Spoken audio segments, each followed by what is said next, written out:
Leamos la palabra de Dios, primera de Tesalonicenses, capítulo 1, verso 8, dice la Biblia de la siguiente manera: partiendo de ustedes, el mensaje del Señor se ha extendido no solo por Macedonia y Acaya, sino por todas partes, y se sabe de la fe que ustedes tienen en Dios.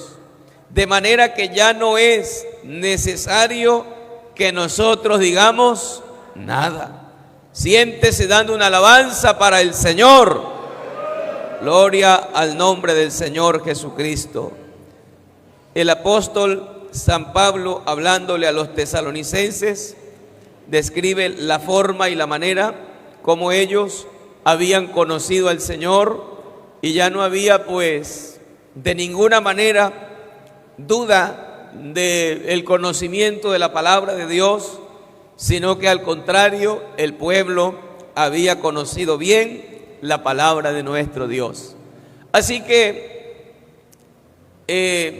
mirando lo que dice la palabra del Señor, o el gran mandamiento del Señor, porque el Señor dio un mandamiento a lo que toda la sociedad, todo el mundo, tiene que entender este mensaje de parte de Dios, porque este mensaje no lo dio el pastor Marcos, o el pastor Lucas, o el pastor Juan, o el pastor Mateo, o el evangelio de ellos, o la escritura que ellos imprimieron allí o pusieron allí las palabras dichas del Señor. No fue un argumento de ellos que les pareció oír, sino más bien fueron las palabras textuales del Señor Jesús cuando Juan el Bautista fue encarcelado. Dice la Biblia después, en el capítulo 1 de San Marcos, verso 14, después de que Juan fue encarcelado, Jesús vino a Galilea predicando, ¿qué cosa? Predicando el evangelio del reino. Así que el primer predicador del evangelio fue el Señor Jesucristo. Y si hay alguien que cree en el evangelio, le está creyendo al Señor Jesucristo. Y si hay alguien que está seguro de esta salvación, es porque esta salvación la dio el Señor Jesucristo. Vino a Galilea predicando el evangelio del reino y diciendo: el tiempo se ha cumplido y el reino de los cielos se ha acercado. Arrepentíos y creer en el evangelio. Y luego el Señor, para asentar estas bases, terminando su predicación, ya para ser crucificado o después de la crucifixión, el Señor les encomienda que vayan y prediquen. Después de él haber resucitado, ya no podía estar él presencialmente, porque el Señor vino a este mundo por toda la sociedad. Él vino porque ama al mundo entero, pero entre ellos el que alcanza el amor de Dios es aquel que desea conocer a Dios, y es aquel que le abre el corazón a Dios, y es aquel que recibe esta palabra en el corazón del hombre, es aquel que decide sacar de su corazón la amargura, el rencor, el dolor de su vida, y permite a Jesús que lo llene de paz. El hombre en el mundo tiene en su corazón deseos de venganza, deseos de enemistades, deseos de pleito, de contiendas, de hurto, de fornicación, de adulterio. Todo eso éramos nosotros. Y el apóstol Pablo dice: mas ya habéis sido lavados, ya habéis sido limpiados con la sangre de Jesucristo. Así que el mundo entero está bajo el maligno. Por eso el Señor vino y dijo que había un pueblo que estaba disperso como ovejas, pero Él se convierte en el pastor de esas ovejas dispersas, y vino trayendo un alimento para esas ovejas. Y no solamente trajo un alimento, sino que dio la vida. El buen pastor la vida da por sus ovejas. Mis ovejas oyen mi voz y me siguen. Luego de morir, porque Él dio la vida por nosotros, Él no vino a quitarnos nada, Él vino a darnos todo. Y cuando decimos todo, la salvación es todo, el amor de Dios es todo. El hombre puede tener dinero, puede tener carros, riqueza, viviendas, todo lo que el hombre pueda tener, pero si no tiene a Cristo no tiene nada. Hay de pronto quienes dicen: es que yo tengo poder, es que yo tengo el poder para dar y para hacer y mando y ordeno. Pero hay alguien que tiene poder sobre la vida, hay alguien que tiene poder para salvar, hay alguien que tiene poder para que usted y yo podamos caminar, y ese poder no lo tiene ningún hombre, sino solamente el Señor Jesucristo. Y ese poder quedó impregnado en el Evangelio de Jesucristo, cuando el Señor le dice a un hombre perseguidor de la iglesia, que buscaba matar a los cristianos, que buscaba apresar a los cristianos: Saulo de Tarso, un hombre que era perverso de corazón, un hombre que no tenía piedad, era un hombre sanguinario, despiadado, porque hacía apresar a la gente, y el que no obedecía, pues la orden era del Sanedrín que tenía que morir. Celoso en la doctrina, de acuerdo a su teoría, dice el apóstol mismo que era muy celoso de su religión, y ese celo lo llevaba a asesinar o hacer asesinar o apresar a los cristianos, a que los lleven a ser comidos por los leones, a que sean quemados y de esta manera torturados. Pero de repente el mismo que apresaba a los cristianos, el mismo que participó de la muerte del primer mártir, Esteban, él lo escuchó hablar a Esteban cuando Esteban se puso de rodillas. Y Esteban no estaba mirando, no estaba lleno de ira, no estaba lleno de odio, sino que Esteban estaba lleno de la presencia de Dios y glorificaba a Dios y dijo: veo el cielo abierto, porque los hijos de Dios tenemos el cielo abierto para la presencia de Dios poderla sentir cada día. Nosotros no somos cualquier pueblo, no somos cualquier hombre, nosotros somos personas llenas de la bendición de Dios.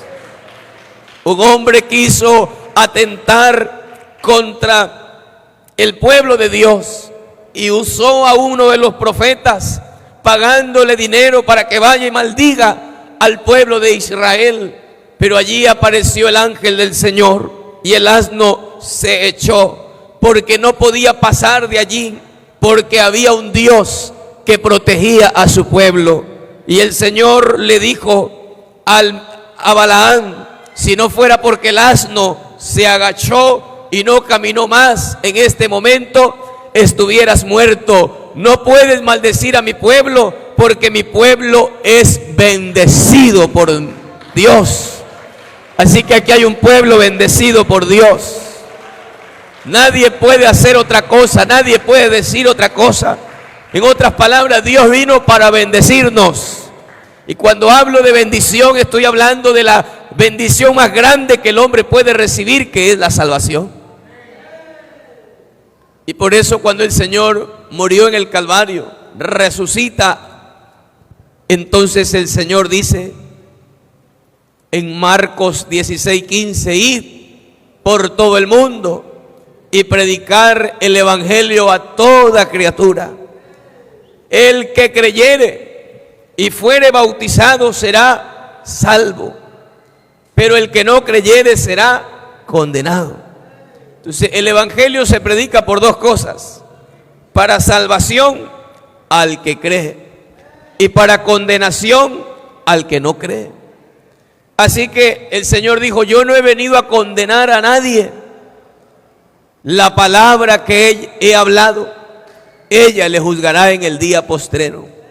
Usted escucha este mensaje y usted toma la decisión: ¿acepto a Cristo o rechazo a Cristo? ¿Recibo el evangelio o desprecio el evangelio? Pero sepa que si usted desprecia el evangelio, usted está despreciando la fuente de poder, porque el evangelio es Cristo mismo.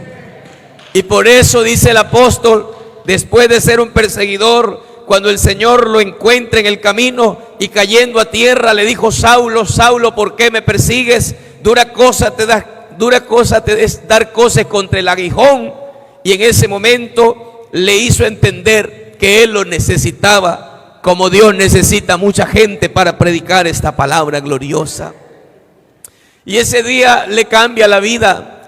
Anda donde un hombre llamado Nehemías, y ahí vas a predicar, ahí te va a hablar, te va a enseñar el mensaje, te va a explicar cómo es que tienes que arrepentirte.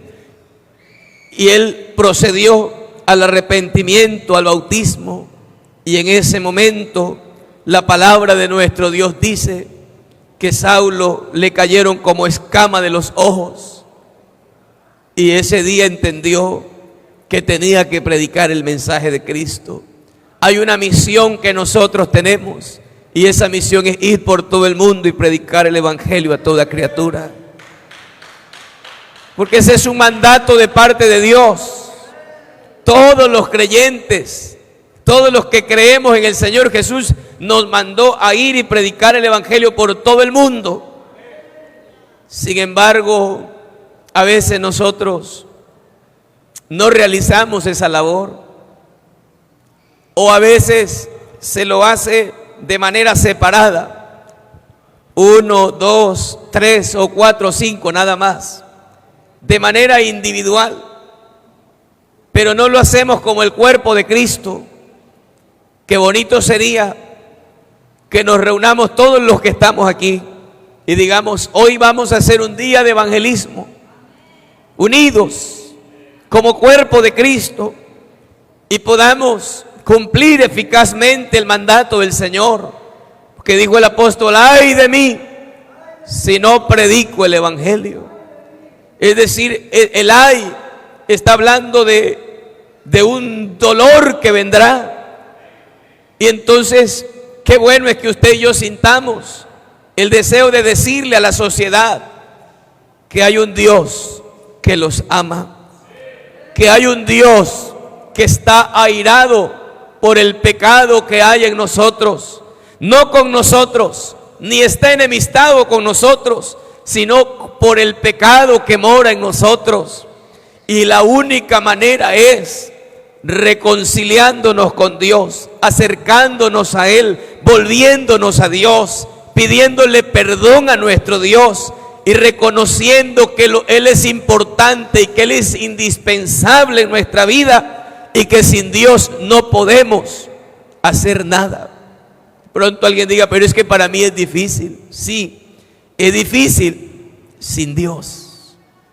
Como dice un cántico que cantamos: sin Dios nada somos en el mundo, sin Dios nada podemos hacer. Saulo perseguía a la iglesia, era enemigo del evangelio, pero después de que él recibe el mensaje del Señor, la revelación del nombre del Señor, qué hermoso, hermanos, es entender el evangelio de Cristo, porque muchas veces nosotros no lo entendemos. Y cuando usted no entiende el evangelio de Cristo, usted vive de la manera que usted quiere vivir. Vivimos en pleito, en contiendas, en enemistades, vivimos en indiferencias, vivimos desconfiando del poder de Dios, vivimos llenos de dudas, de incertidumbres, y esto se convierte en un ambiente simplemente de personas que transitan al culto. Pero cuando usted entiende el evangelio de Cristo, usted lo valora tanto, porque Pablo lo valoró tanto. ¿Para qué va a ir a Roma si allá la gente era enemiga del evangelio? Pero cuando él va a Roma y se le empiezan a burlar y le empiezan a decir: pero tú no eras el perseguidor de la iglesia, tú no eras el enemigo del evangelio. Él dice: yo era enemigo del evangelio porque no conocía la revelación del nombre del Señor Jesús. Pero yo, yendo camino a Damasco, se me apareció una voz que me dijo: Saulo, Saulo, ¿por qué me persigues? Y le pregunté: ¿quién eres? Y él me dijo: yo soy Jesús. Y caí de rodillas y le pregunté: ¿qué hago? ¿Qué quieres que haga, Señor? Y él me dijo que era instrumento útil para predicar esta palabra. En esta mañana Dios a usted y a mí nos dice que somos instrumentos útiles para hablar este mensaje glorioso. Y la gente empezó a burlarse de Saulo. Y él dijo, bueno, búrlense lo que quieran, pero yo no me avergüenzo del evangelio, porque yo me avergonzaba cuando no conocía este mensaje. Pero ahora entiendo que el evangelio es poder de Dios para salvación. Es poder de Dios para sanidad. Es poder de Dios para recibir el Espíritu Santo. Es poder de Dios para proteger a su pueblo. El evangelio no es cualquier cosa. La gente cree que somos cualquier cosa nosotros, pero el evangelio es poder de Dios. Así que la misión de predicar el evangelio no es personal. Es una labor colectiva. Pablo compara a la iglesia, lo compara como el cuerpo humano en el libro de Romanos, capítulo 12, verso 4. Dice, así como el cuerpo es uno y tiene muchos miembros, y todos los miembros del cuerpo, siendo muchos, somos un solo cuerpo en Cristo. Así que la unidad en la iglesia es fundamental. Cada miembro de la iglesia tenemos un papel importante que desempeñar en la misión. Pero no lo podemos hacer cada quien allá, yo acá, sino que tenemos que unirnos. Porque nosotros tenemos un plan de salvación que nos lo dio el Señor. Usted tiene la medicina, usted tiene el remedio para la humanidad. Hoy en día usted ve tanta maldad en la tierra, tanto pecado en la sociedad, tanto dolor en la tierra, pero nosotros tenemos la medicina. Y la medicina se llama el evangelio del poder de Dios. Pero a veces nosotros estamos creyendo que lo que nosotros tenemos no tiene mayor importancia, que la gente de pronto no le da importancia al mensaje de Dios. El problema no es la gente, el problema somos nosotros. Porque cuando usted está convencido de algo, una mujer que se encuentra con el Señor en el pozo, y el Señor le dijo, dame de beber, mujer, y ella le dijo, judíos y samaritanos no se tratan entre sí. Y el Señor le dijo, tú tienes una agua que después de beberla, al hombre le da ganas de volverla a beber. Pero yo tengo una agua que salta para vida eterna. El día que bebas de esta agua, nunca más volverás a tener sed. Pronto alguien diga, usted, hermano, era borracho antes, pero desde que se hizo hermanito, se hizo evangélico, nunca más lo vimos en la cantina. ¿Sabe por qué? Nunca más. No hubo necesidad de ir a un centro de rehabilitación. No hubo necesidad de que nos digan no robes. No hubo necesidad de que nos digan ya no hagas daño a la sociedad. No hubo necesidad. Porque cuando Cristo se mete en el corazón del hombre, Él es más que esa agua que hoy bebes y mañana vuelves a tener sed. Hoy te pueden dar dinero y mañana volverás a tener deseo de tener dinero. Y hoy te darán comida y mañana volverás a tener hambre. Pero un día nos encontramos con un mensaje que vino de los cielos, que nos quitó el deseo de pecar, que nos quitó el deseo de robar, que nos quitó el deseo de fornicar, que nos quitó todo. Todo lo malo lo quitó Él. Quitó el perverso corazón que había en nosotros. Porque nuestro corazón también era malo, hermanos. Cristo limpió nuestras vidas. Si no fuera por el Señor, hermanos, a lo mejor estuviera yo muerto. Porque tenía un temperamento demasiado fuerte, que desde niño, creo que tenía 8 años, y si alguien me decía pelea, me levantaba a pelear, no importa si era más grande. Cuando tenía 10 años o 11 años, empecé a tocar de pronto armas, siendo un niño, y mi deseo era eso. Pero un día llegó el Evangelio de Jesucristo y cambió nuestros pensamientos.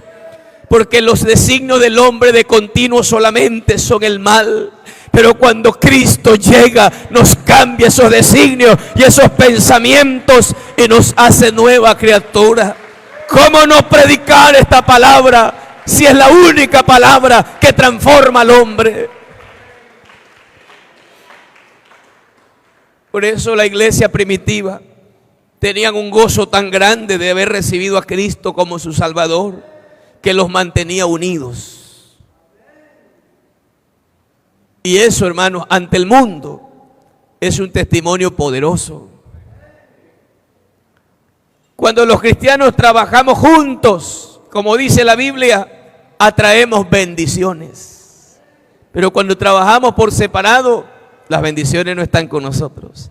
Usted se lo sabe, el Salmo 133:1. Mirad cuán bueno y cuán delicioso es habitar los hermanos juntos en armonía. Es como el buen óleo que desciende sobre la barba de Aarón y baja hasta el borde de su vestidura. Es como el monte de Hermón.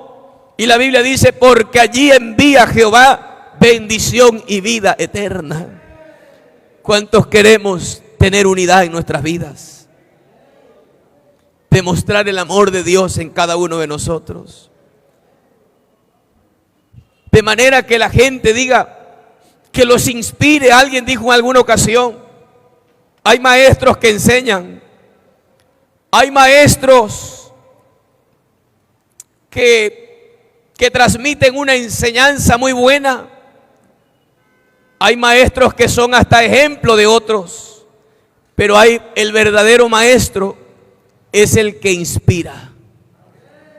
Tan inspiradores fueron las palabras del Señor, que Él ya no predicaba en la sinagoga, ya no predicaba de pronto en el centro de la ciudad, ya no predicaba en las plazas, se fue a predicar a la orilla del mar. Y era tan inspiradora que la gente le seguía las palabras del Señor, que se fue a predicar a la orilla del mar. Y allí en la orilla del mar había una cantidad de gente escuchando la palabra de Dios. Y era tan poderosa su palabra que le dijo a Pedro, boga mar adentro y echa la red a la derecha. Pedro le dijo, Señor, es imposible que se pesque a esta hora. Son aproximadamente las 7 de la mañana. Se ve que no sabes de pesca. Pero Pedro no se atrevió a decirle a eso, porque él tenía un maestro que inspira, un maestro que lo motivó a hacer las cosas. Y él dijo, si el maestro dice, en tu palabra lo haré, porque para Pedro la palabra de Dios tenía poder.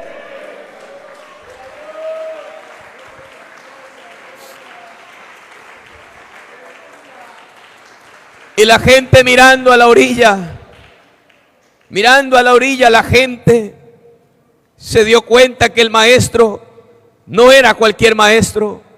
No transmitía solo una enseñanza, no transmitía solamente conocimientos, no daba a conocer que él sabía, sino que ese maestro inspiraba. Y más allá, la gente dijo, ¿quién es este? ¿Quién es este?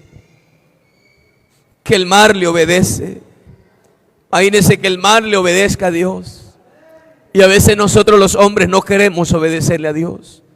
Le dijo al mar, hey, tranquilícese, calma viento, calma. Y dice en la Biblia, y hubo grande bonanza. Un día se paró encima de las aguas y caminó por encima de ellas, demostrándole y diciéndole, yo soy su maestro, yo soy su Dios, yo soy el autor de la vida. El mundo y todo lo creado reconoció al Señor. Pero en ocasiones nosotros, seres racionales con entendimiento, no queremos reconocer a Dios. Pero qué hermoso es cuando alguien le abre el corazón y reconoce que Él es el primero en nuestra vida, que Él es lo más importante y que sin Él no somos nada.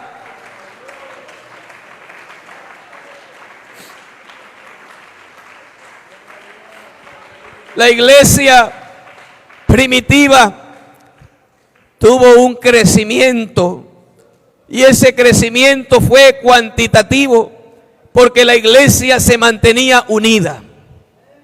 La Biblia dice que se paró a predicar Pedro. ¿Usted cree que cuando Pedro estaba predicando los hermanos estaban conversando? Los hermanos estaban diciendo: tú moriste por mí en el Calvario, Señor. Otro decía: Señor, cuando vengas, yo quiero estar preparado. Otro decía: Señor, yo siento que me falta más. Y qué bueno es saber que aquí hay palabra de Dios. Pedro nos está dando la solución, porque yo estoy en pecado y yo necesito el arrepentimiento. Y Pedro se paró y dijo: a ese Jesús, a quien vosotros crucificasteis, a quien ustedes lo escupieron, a quien ustedes le tiraron huevos, a quienes le tiraban heces fecales, a quienes le tiraban orina, a quienes ustedes le decían maldito, maldito, ese Jesús a quienes ustedes lo llevaron al madero, Dios le ha hecho Señor y Cristo. Y al oír esto se compungieron de corazón y dijeron a Pedro y a los otros apóstoles: varones, queremos ser salvos, queremos.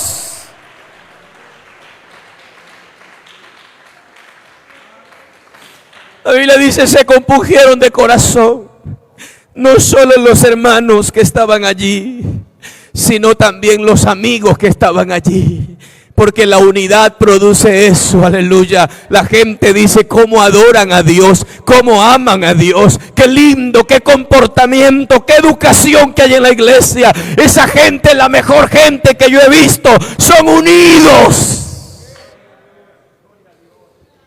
Y dice la palabra del Señor: así que los que recibieron su palabra fueron bautizados, y se añadieron aquel día como 3,000 personas.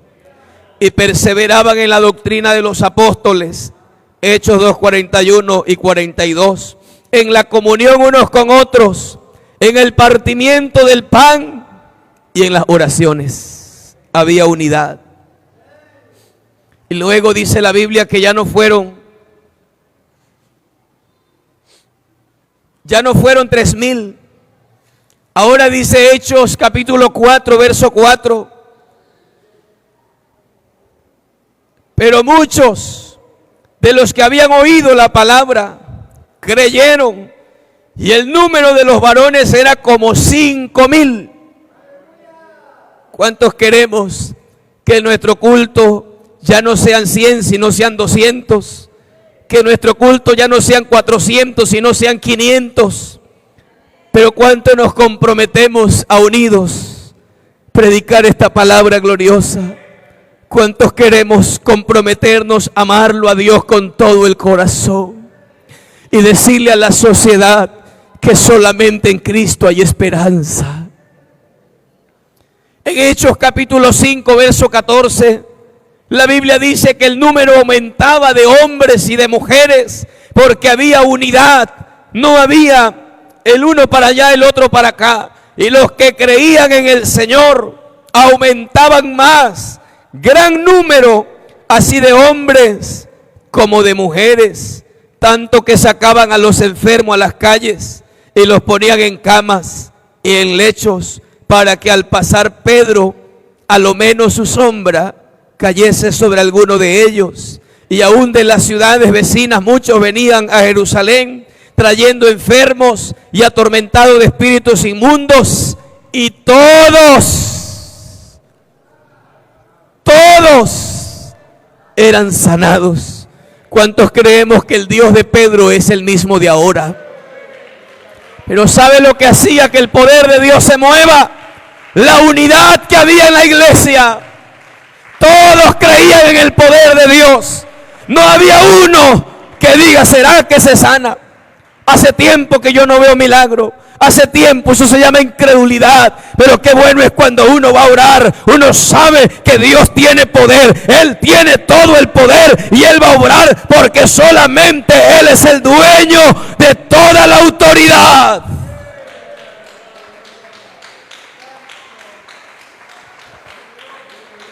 Hechos 5:28 dice la palabra de Dios, diciendo: no os mandamos estrictamente que no enseñaseis en ese nombre. No prediquen más. En el nombre de Jesús no prediquen.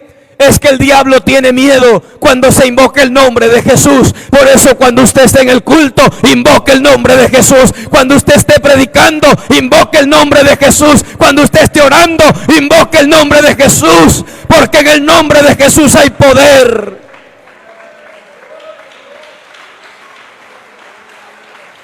Oh, hay poder en el nombre del Señor Jesús.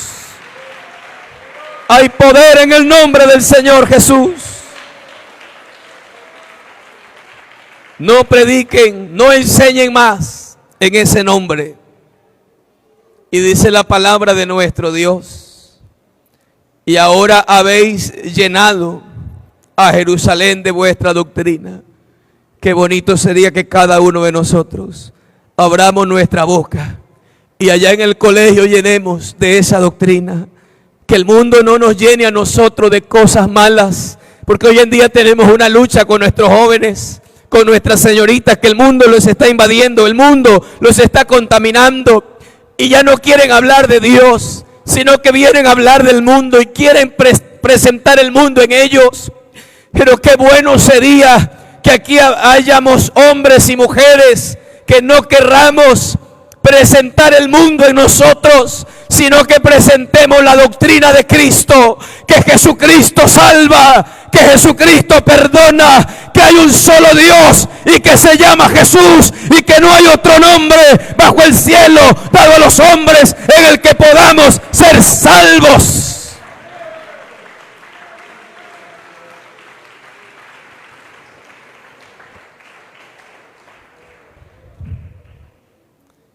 Y dice la palabra de Dios que al escuchar la predicación, Hechos 8:12, pero cuando creyeron a Felipe, Felipe se bautizó y predicaba ya el evangelio. Cuando oyeron a Felipe el evangelio del reino de Dios y el nombre de Jesucristo, se bautizaron hombres y mujeres. Por eso cuando las personas empiezan a decir me quiero bautizar, es porque Dios está obrando, hermanos. Es porque hay necesidad de Dios en sus almas y en sus vidas. ¿Quién somos nosotros para impedirle el nombre de Jesús en su vida? ¿Quiénes somos nosotros para impedirle la salvación en la vida de cada uno de ellos? Hombres y mujeres se bautizaban. Ojalá en este año podamos ver un grupo de 20 hombres, mujeres y adolescentes bautizándose en el nombre precioso de Jesucristo. ¿Cuántos tenemos ese anhelo, hermanos? ¿Cuántos queremos decirle, Señor, sí, Señor, queremos ver muchas almas bautizadas en el nombre de Jesús? Y entre ellos queremos ver a nuestra familia invocando el nombre de Jesús. Entre ellos queremos ver gente de allá que anda haciendo lo malo, que está perdida y confundida allá, pero que vengan creyendo que hay poder en el nombre de Jesucristo.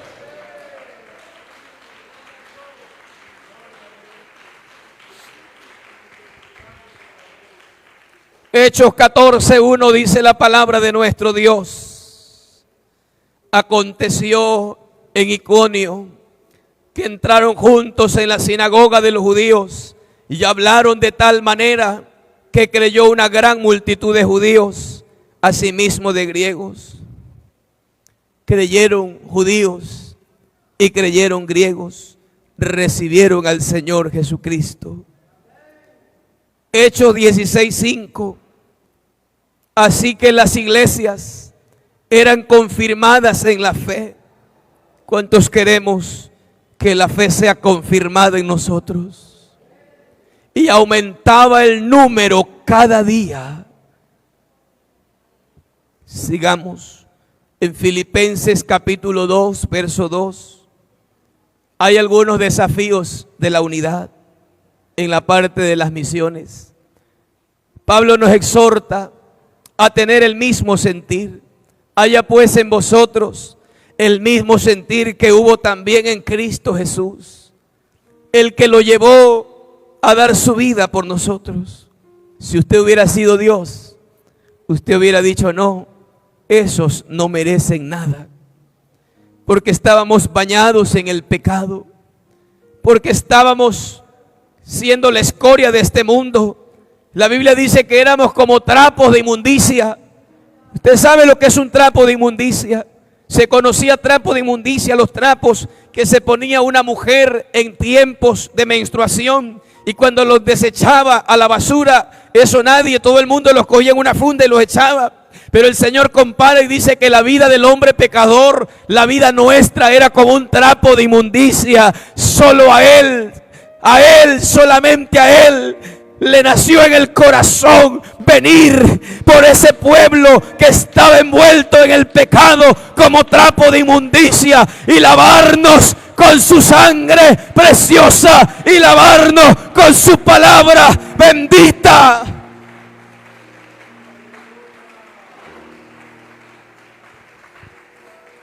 ¿Cómo no amarlo al Señor?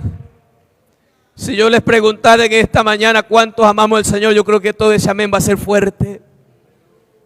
Porque si alguno no amara al Señor, dice la Biblia, sea anatema. El Señor viene. Y aquí hay un pueblo que ama a Dios. ¿Cuántos sentimos que Dios está aquí? ¿Cuántos sentimos un calor tan hermoso de su presencia en este lugar?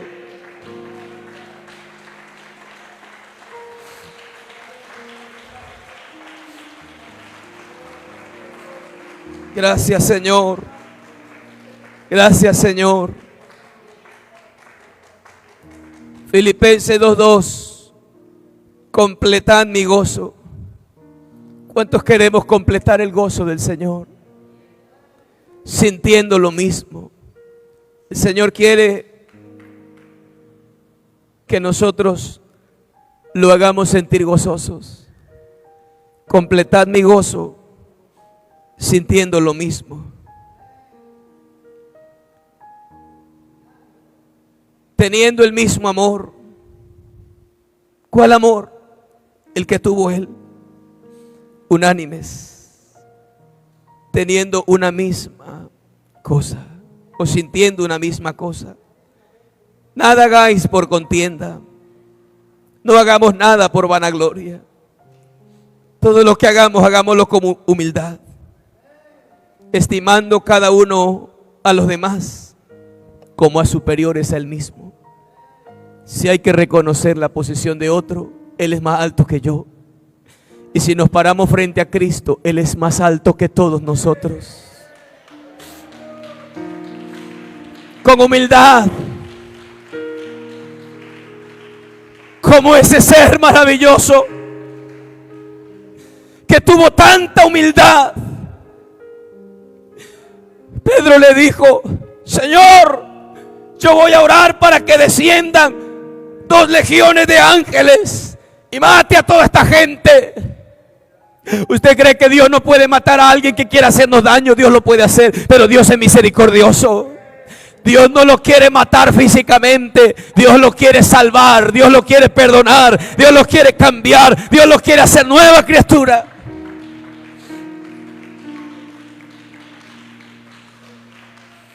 Con humildad. Cuando le dijeron: tú eres el rey, ¿cierto que tú eres el rey? Herodes lo llamó y le dijo: oye, siéntate aquí un momento, explícame. Tú eras el que sanaste al ciego. Y Jesús se quedó en silencio. Tú eres el que levantaste al paralítico. Herodes quería ver milagros de Dios sentado en el trono. Y le dijo: yo soy el tetrarca. Tú eres el que levantaste al paralítico. Tú eres el que resucitaste a Lázaro. Yo he escuchado de tu poder. Hazme un milagro en esta mañana. Y el Señor se quedó en silencio y le dijo: no respondes, no sabes la autoridad que yo tengo. Y él le dijo: ninguna autoridad tendrías si no te fuera dada de mi Padre.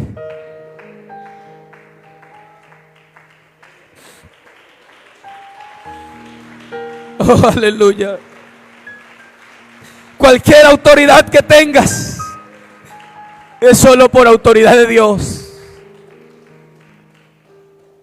Él quería ver un milagro, pero sentado en la silla real. Los milagros no se ven así. Los milagros se ven cuando usted se humilla a los pies de Cristo.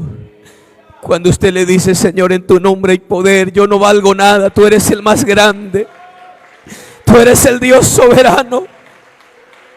No hay otro como tú, Señor. Yo soy tan pequeño delante de tu presencia.